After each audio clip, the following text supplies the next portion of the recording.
Hello and welcome to July's newsletter from the Golden Triangle Asian Elephant Foundation here in far north Thailand. Unfortunately, this is going to be a bit of a different newsletter and a difficult newsletter. As you know, we always try to be honest in what we say, but we always try and present upbeat news to you so you can leave you with a happy feeling about our work and about elephants in general. That, unfortunately, has been a bit tricky for this month, and I will tell you more in a little while.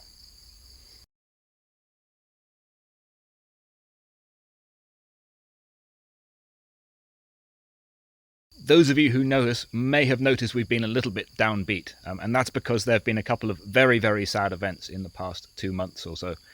And we hesitate to bring you bad news because, again, we like to keep upbeat. We like to tell you all about the positive work we're doing and focus on that. But there comes a time when we have to tell you what's going on. And certainly I know a lot of you are emotionally invested in our work. So we should let you know when times are bad and when times are sad. The first sad event concerns our second youngest elephant, Kamtul, who had been with us for a couple of years and was much beloved. She was great friends to Mare Mu, she was great friends to Mare Noi, and they used to hang out together in a lovely friendship group, and we were very, very proud of the work we'd managed to do. She had come from a nice place in Chiang Mai, but the nice place could not afford to look after her anymore, so she came and found a place with us, and we took her into our hearts. Unfortunately, one rainy night, she decided to play with a king cobra, a very large and very poisonous snake, which unfortunately that proved fatal. When her mahout went to check on her in the morning, as he usually does, he found her in some sort of obvious distress and immediately called Dr. Nisa. She fought hard all day, and Dr. Nisa we had a vigil around her, but unfortunately the venom was too strong and she couldn't make it. It was one of the toughest things ever to do, to watch such a thing happen. Of course, we didn't know the cause of it at the time, but a post-mortem came. The vets very generously came up from Chiang Mai University and did a post-mortem and ran all the blood checks, and we were sure it was venom. We were sure that it was a king cobra that did it. And unfortunately, we lost an elephant in one of those unhappy incidences of the wild. There are always chances of these things happening when you give elephants the degrees of freedom and access to their natural habitat. But we have all these videos, we have all of these shots, we have our memories of her.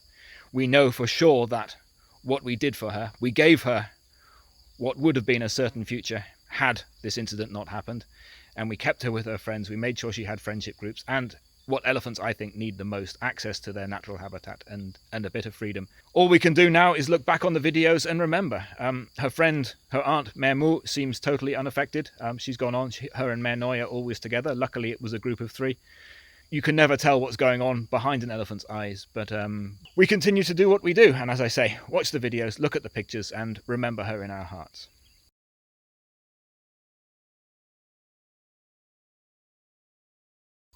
The second piece of bad news concerns Pleum, our first street rescue elephant, one of the elephants who'd been with us for the longest time. It is perhaps sadder. Although the elephant is still alive, she is still alive, and she stands a chance of a good life. It is perhaps sadder because it is human-caused. I have often said, and I will continue to say, that one of the biggest arguments against keeping elephants in captivity is they are at the whim of human decisions and human emotions, quite beyond their control. This was the case for Pleum. Her owner, she missed Pleum, and she wanted Pleum to be with her.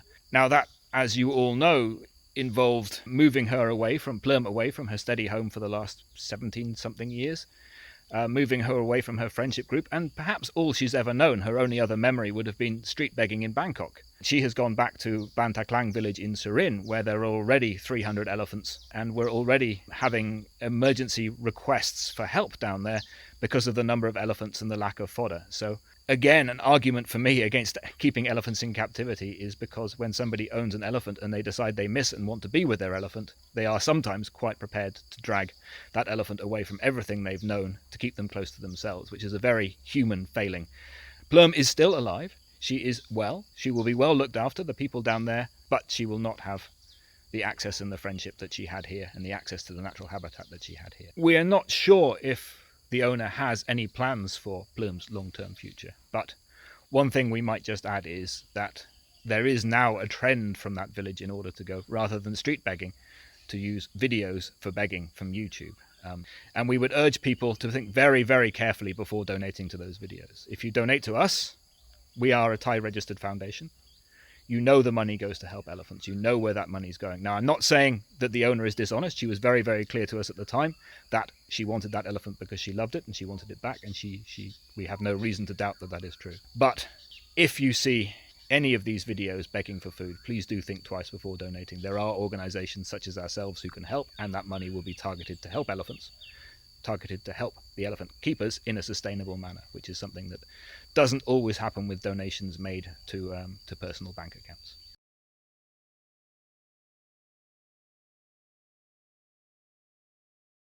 After such a run of bad luck, we decided that we needed to do something to try and lift the spirits of the camp, and also perhaps turn our fortunes around if you believe in such things. It was a Bai-Si ceremony, bring our spirits back to our bodies. And so we got together and we organized it.